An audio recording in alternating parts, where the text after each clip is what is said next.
we are back with yet another episode, and this is the fourth one, I guess. Yeah. So Football9 Show, we have a new logo, we have a new backdrop. Check it out. It's cool, right? I know. I don't need your opinion. I know it's cool. Anyway, so moving Not on. cocky at all, I see. So anyway, moving on. Now we have the semifinals. Quarterfinals are done. Very few surprises, heartbreaks. So first of all, I'm gonna start with Heartbreaks. fine. Okay. Switzerland versus England. Your thoughts? Oh, heartbreaks. I really wanted Switzerland We are starting to with go heartbreaks, ahead. guys. Yeah. Absolutely. Okay. I really wanted Switzerland to qualify, but sadly, Gareth Southgate once again manages to sneak his way in. Yeah, you know what's funny? Gareth Southgate is the only English manager to have qualified for the semi-finals consecutively.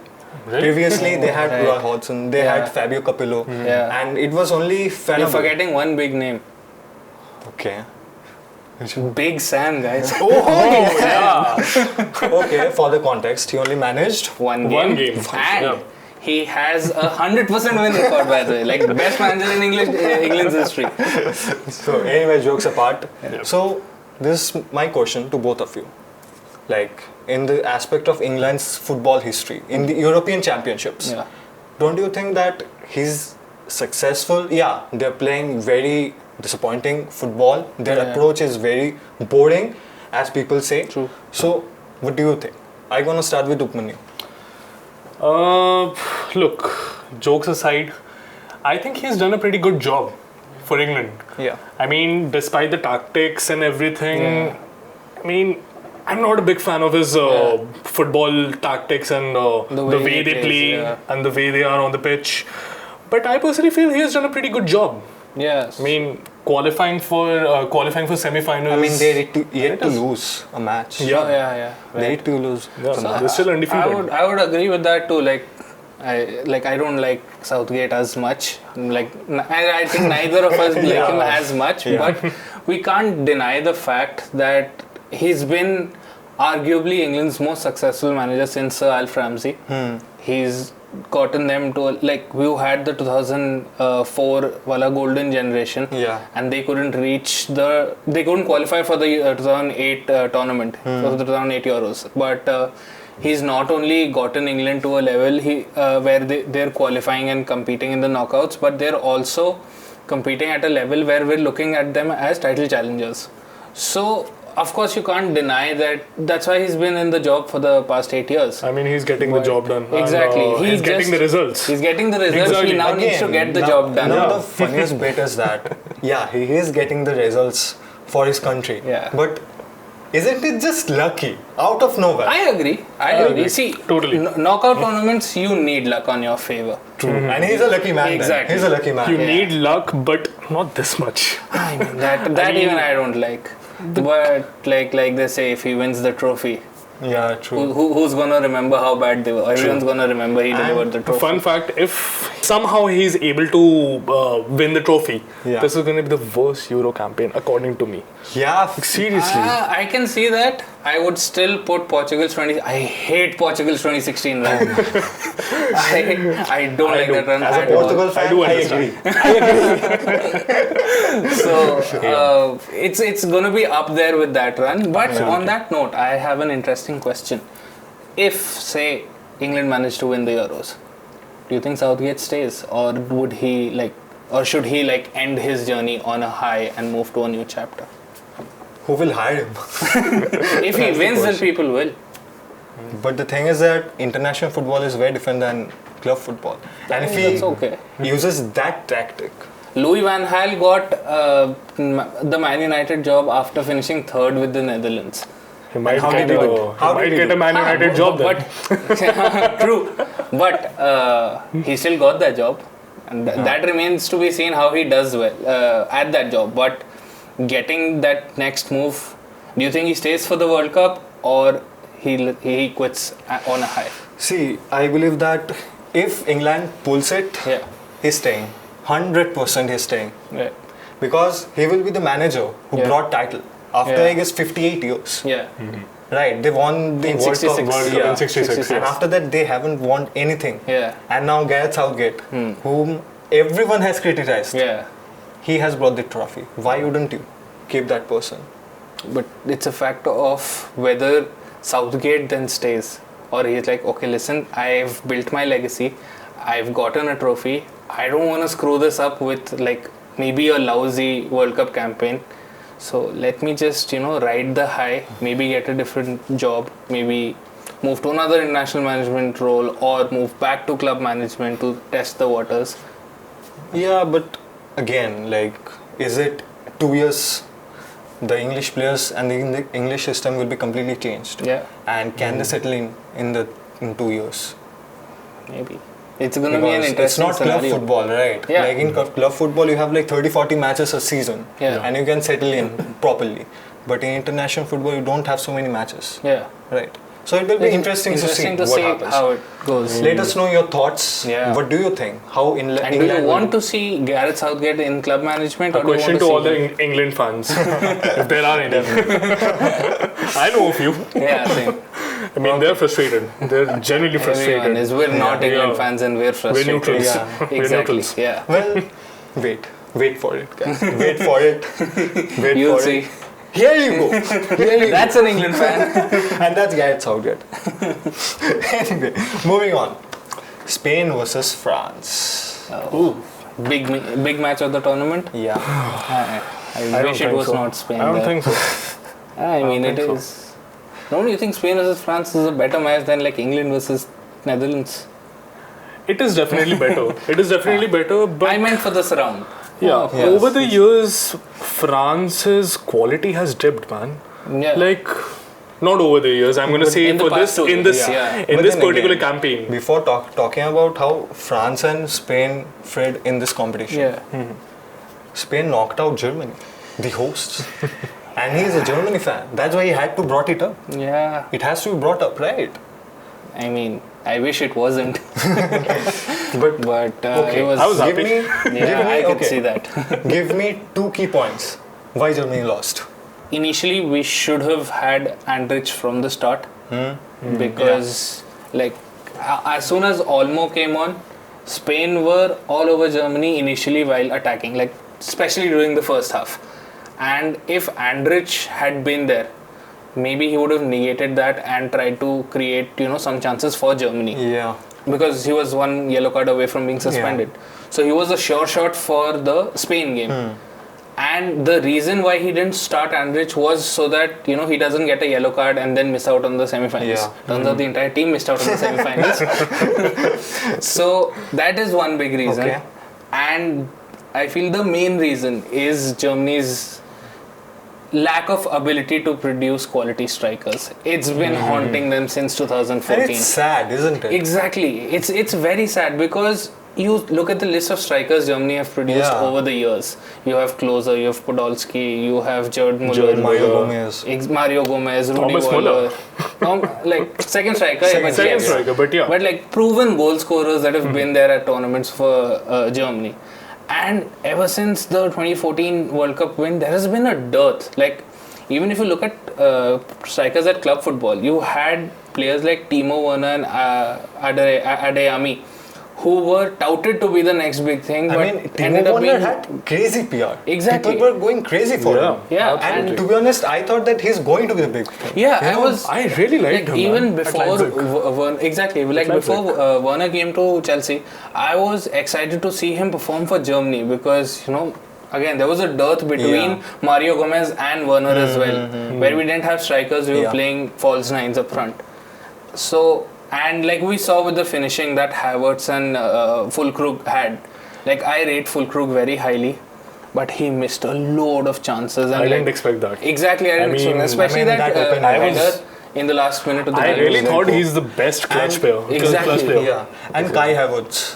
That was- one-on-one. Exactly. He chipped it. Yeah. Why do you do that? And like not just in this game, Havertz missed like 4 chances in the game against Denmark as well, Yeah. where they could have like easily put the game to bed, but he didn't.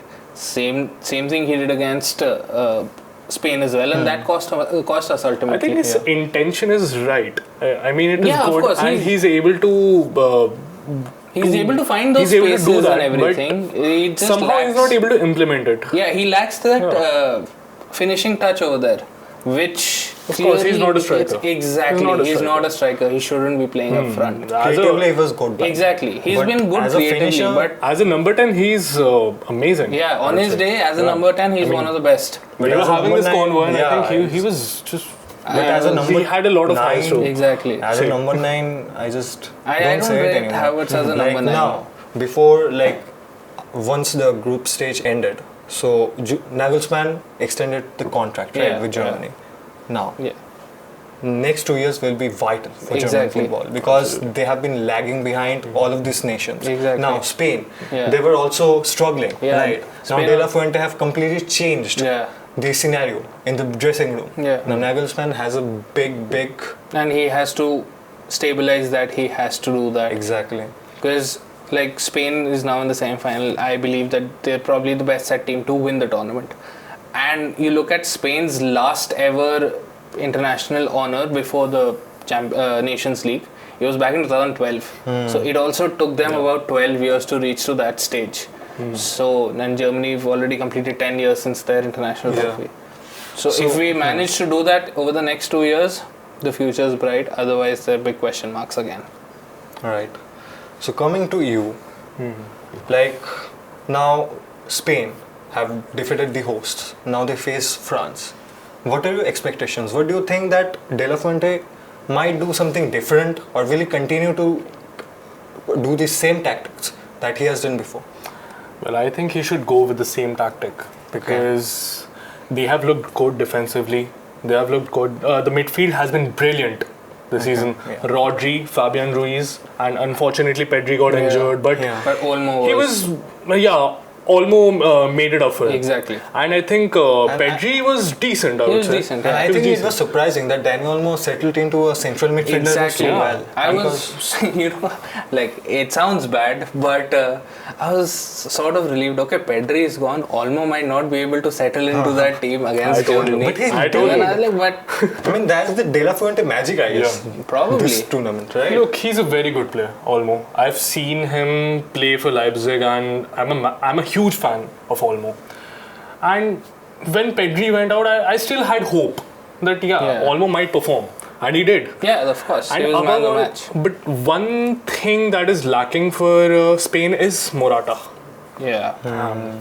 He scored one. I think he scored the first goal for Spain this campaign. In the campaign. But since then, he's working hard on the pitch. But he's not able to produce the goals and the efforts. Yeah. I mean, the wings, both the flanks have been brilliant. Yeah. Yamal, Nico Williams, both of them, massive fan. Yeah. But at the same time, we have Morata. He's working hard, but the productivity is not there. Yeah. So that's what I feel is the biggest problem with Spain as well. Spain have been playing extremely good. Everything's there. The only problem that might arise against Spain is the fact that they don't have a consistent scorer in the tournament. Yeah, right. Exactly. Like we expected Morata to be one. That's not happened. I had high hopes. Exactly. The good thing is that they're able to find goals within the squad. Yeah. So that's not what they're lacking at. But if on one off day, none of them are able to deliver and Morata fails, then that is big trouble for Spain. And above all, he's a skipper. Exactly. He's a skipper. He needs to step up. But then that's the thing about the Spanish team now. If Morata isn't scoring, imagine Yamal doesn't score. Yeah. Imagine Nico Williams plays completely trash. Yeah. There's Fabian Ruiz. That's what I'm saying. There's Dani Olmo. Players are stepping up. That is the good thing about Spain. That everyone is stepping up. What if they don't? What if they don't? Because these aren't your natural goal scorers. And you need someone from your attacking three to be there for you in times of need. Like we saw against Italy. Like Spain were only able to win that match because it was an unfortunate own goal from Calafiori. Yeah, that didn't happen. They would have drawn, and then the things might have changed. Yeah. So they need that thing. If that goes over, I don't see anyone stopping Spain. If you don't start Morata, whom do you start? I don't think Spain have anyone. They have Joselu. The legendary Joselu. Yeah. But that's the problem. The Spanish squad is quite good. Yeah. But then again, there's not much depth Exactly. into that squad, you know. Yeah. I feel like They lack there are that. many players. Yeah. I don't think they have much quality. Quality, yeah. And above all, There's even if quantity you- but not Yeah, quality, exactly. to be honest. Even if you talk about France, the midfield is packed. Yeah. They Yeah. have N'Golo Kante, Kamavinga if he starts. Yeah. Of course he will, I think. Rabiot got suspended. I mean, But now Kamavinga had a Rabiot's coming wonderful back. outing. Oh, he's to be coming honest. back. over. Oh god, He yeah. had a wonderful outing in Exactly. the last match, to What be a honest. penalty he scored. Yeah. I didn't expect that. Yeah. So above all, they have Chouameni. Yeah. They're gonna suppress the entire midfield Yeah. of Spain. I mean, no disrespect to Rodri, Yeah. Fabian Ruiz, and Olmo, but I think Spain are right up there. You know, if France start Kante, Kamavinga, and Chouameni, all three of them are sort of like defensive midfielders. Defensive midfielders. But Yeah. that's the problem They in the can squad pack as them. well. There's no one else than Rabiot to step up in Yeah, the attacking but line. like- there are other players, but are they good enough? Like even Rabiot has not been proved. Would you play Griezmann as a central midfielder again Attacking after midfielder. that? No, I would play him the as a way- central attacking midfielder. So you change the whole formation in The the middle way of the France is, like I mean, it's Would you do taking a that? shot. I mean, the way France are playing, the rest is not scoring. Okay, like we've seen that. But the good thing is they're not conceding. They've not conceded a single goal from open play. kudos to William Saliba. Exactly. William Saliba and Konate. He is Upamecano as well. Upamecano, yeah. Yeah, so they're not conceding. If they play three defensive midfielders where they decide that okay, we're gonna choke Spain out and we're gonna take this to penalties. They can cause an upset in that manner. But But the French team has better penalty takers than the Spanish team. Yeah, I guess. And the biggest thing I was reading about this that happened in the Portugal-France game. The reason why Costa was not able to save any of the penalties was because Deschamps brought in players who've not generally taken penalties in the shootout. So Costa did not have anything to go by. I think Koundé was taking his first ever penalty and he scored a top corner penalty. Brilliant. Good, exactly. So by that way, genius move. Like I think, apart from Kamavinga, all four were defenders who took the penalties. Yeah. So if it goes to penalties, then you never know. We might see France again in the finals. I'm always a bit skeptical when it comes to penalties. But Spain. Like imagine if imagine if France do reach the finals, then they would have reached the 2016 finals. They would have reached the 2018 finals, then the 2022 World Cup finals, and then the 24 finals. That's not what I'm concerned I'm gonna about. manifest they don't because I want Zidane in France. Yeah. Please don't. Fair. See. And above all, I don't want that to happen because Yeah. if France reaches the finals, and After the Belgium heartbreak, I don't think you can take it. I don't like France, okay? I'm going to be honest with you. I'm sorry to all the French fans, but Yet you're wearing blue today. I like this t-shirt. Man. Come on. Our set is blue as well. Yeah. But if France reach the finals and somehow England reach the finals too, it is going to be the most boring. Snooze fest. It is going to be the Snooze most fest. boring finals. Yeah. I don't want to witness that. But like Can I talking just about, jinx it? I am. Please don't. I really wanted Turkey to reach the semi-finals. Like Turkey were amazing. They were unlucky to not reach the finals. But Even Switzerland. the only silver lining to Turkey not reaching the final is maybe Netherlands can knock England out. Like I am And there's hoping for history. that. There's a lot of There's a history. lot of history England there. and Netherlands. Lot of history. So Right. I'm just hoping that maybe Netherlands can stop and please just sack Southgate after that and like get in a better manager for England. Okay. Who do you think is going to replace Southgate then? The problem is Interesting. the problem lies in the fact that the person who's been backed the most to succeed Southgate is Graham Potter, and he is no upgrade. So that is going to be a mess. I don't think England can find a good manager till they change their policy of only English coaches coaching the country. Yeah, true. Because they were hoping and waiting on Eddie Howe. That is not happening. He is not leaving Newcastle. So He's doing a good job Exactly. with Newcastle, so why not? So Graham Potter to England. So, quick prediction. Yeah. Spain versus France. Spain versus France. France. I go 2-0 to Spain. Who scores? Lamine Yamal finally Scores. his first goal. Let's go. Okay. And you know what? Two best friends. Give it to Nico Williams as well. Yeah. Interesting. Makes sense. What about you? I'm gonna go with a 2-1 win for Spain. France score an own goal. Okay, who scores the own goal? No own goal. In fact, I would say it's Mbappe who scores the goal. Penalty. Yeah. Same idea at least. He scores the penalty. And Morata finally steps up. Please, this is the third time I'm calling out your name. Just score. More than a prediction, this is a wish. Yeah. And again, Yamal scores his first. Yeah. Let's go. I will go for... Okay, I'm going to go for France. Okay. Extra time, 0-0. Extra time, penalties. France wins it on penalty. I think that would probably be the first time a team would reach in the finals without scoring a goal from open play. I don't see a goal happening there. The French defense is so strong. That is true. That is true. And their attack is so poor. No one is scoring. It's going up to penalties. But one thing about French defense is that Saliba is still young. He doesn't have the exposure of playing in a knockout, in the knockout stages. But it's out of form Morata in front of him. Yeah. You But like Saliba also has that Arsenal DNA. He might choke. He might spark up. You never know. Morata. I mean, I love Saliba. I wish he joins my club, but no. It is what it is. It is what it is. Chokers will be chokers. In fact, I have a prediction to make after this. So Okay, moving on. Yeah.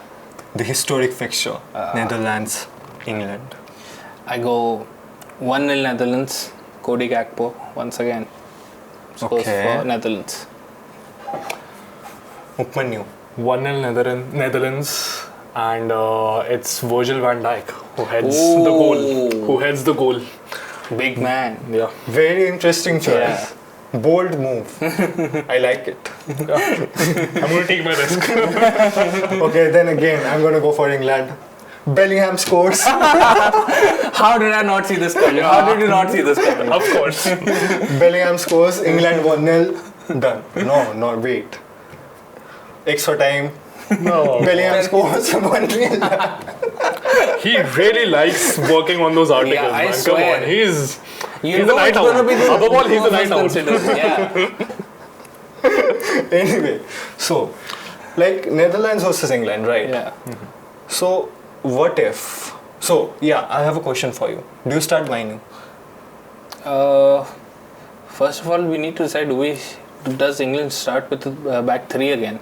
I honestly, given the performance on the pitch, I saw zero difference with the change in formation. But Mainu has been performing in both the games. He's much better suited to that role than Trent. So between the two of them, we would start Mainu. And please give Gordon a chance. He had 21 goal contributions all season. Anthony Gordon or Cole Palmer. You can only get one inside the team. He's a Chelsea fan. I would go for Palmer. Even I would go for Palmer. Yeah. Why did you have to think so much? Because Gordon had an exceptional season. Exactly. And I really like Gordon. And England really need to replace Foden on the left. Because Foden, for me, I love Foden, but he works as a cam. He doesn't work as a left winger. Yeah. And above all, he's not going to work under Southgate. Exactly. So, Gordon really is needed in the team, but between Palmer and Gordon, Palmer Exactly. had an exception. I really rate Gordon. I really like him. Except for his haircut, of course. But you can't choose him over Palmer. Yeah. Palmer is an exceptional player. Yeah. City product.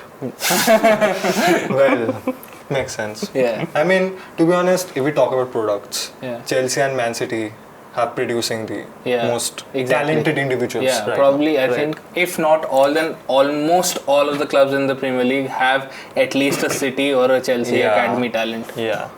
How bad do you regret selling Jamal Musiala? Dude, I regret selling Jamal Musiala, Michael Olise, and I think the list can go on and on. For some reason, I don't regret any of the City. You don't? Seriously? Again, There's so many good players. Like man. I've been saying, give him one more year.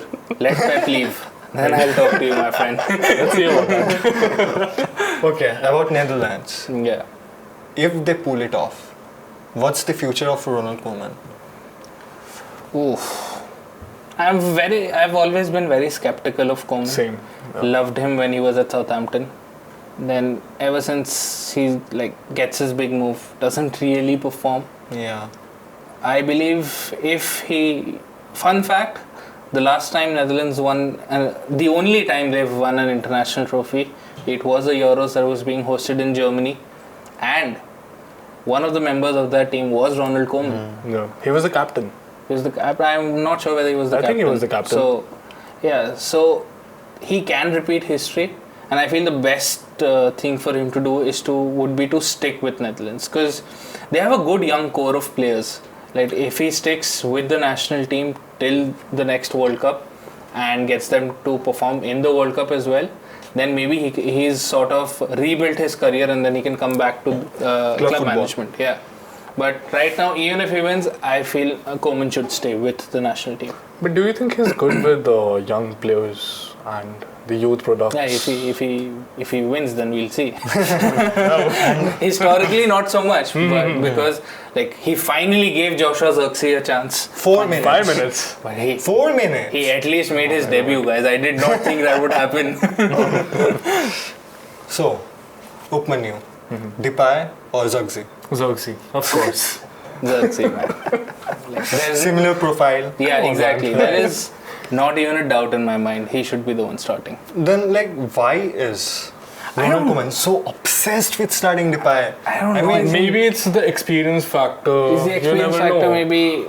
There's experience in the squad. But Depay is a huge figure. I think apart from Van Dijk, he's the only other star that Netherlands have. Yeah. So you can't really drop a player of that sort of stature. Plus he has a little bit of an attitude to him. So if he gets dropped, there's going to be some problems in the dressing room. Okay. So moving on, Faz, my question to you. Yeah. Who gets the golden boot? Oh. I think Cody Gakpo has the best chance right now. He's the only one with 3 goals who can still contribute. Yeah. I would go with Cody Gakpo. I think he can chuck in one more goal and get the golden boot easily. Makes sense. What about you? It's actually the same for me. I would go for Cody Gakpo. He's going to score one. He might score one. He might score more as well. Yeah, he might score more than that. So, yeah, Cody Gakpo for me. I don't want to say it, but I'm gonna go again. Jude Bellingham. Let's go. He's literally obsessed with Jude. Oh my god. What's your favorite song? Hey Jude. Yeah, of course. It had to be. Can you sing it for us? No, not right now. Listen, we need viewers on our channel, not away from our channel. Agreed. Okay. And what about player of the tournament? Player of the tournament. I would go for the youngest player of this tournament, Lamine Yamal. Oh, he's been a treat to watch. Yeah, he needs to work on his finishing, but he's only 16 years old. Good one. And he's terrorizing defenses on the right flank. I don't see a player who's shown more than him, and you never know, he might end up winning. Yeah. He's not very dangerous. Yeah, and if he ends up winning, then I think he should be the one getting it. Upmanyu? I'm gonna go with as I mentioned earlier, I hinted it. Yeah. William Saliba.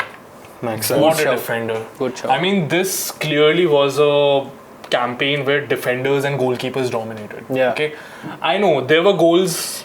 There were a lot of goals. There were a lot of own goals. But there were a lot of own goals. But at the same time, France would know about them. Of course.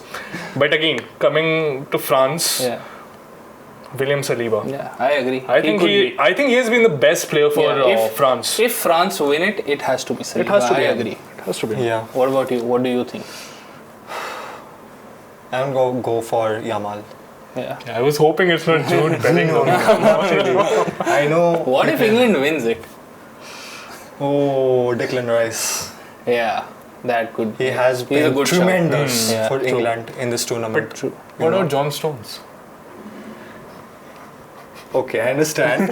I understand where you're coming from. But then again, Declan Rice have been running up and down the pitch every match. Yeah. And he's one of the key reasons why England is pulling off this miracles, you know, I feel like. But the big question there is, can he replace Calvin Phillips? Nobody can replace him. We cannot replace him. We cannot replace him. You cannot replace the GOAT. Yeah, right? fair enough. Okay. I mean, that's it, I guess. Yeah. So, thank you guys for joining us. I hope you had fun.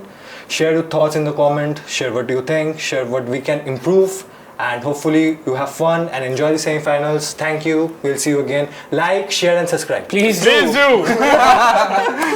Bye.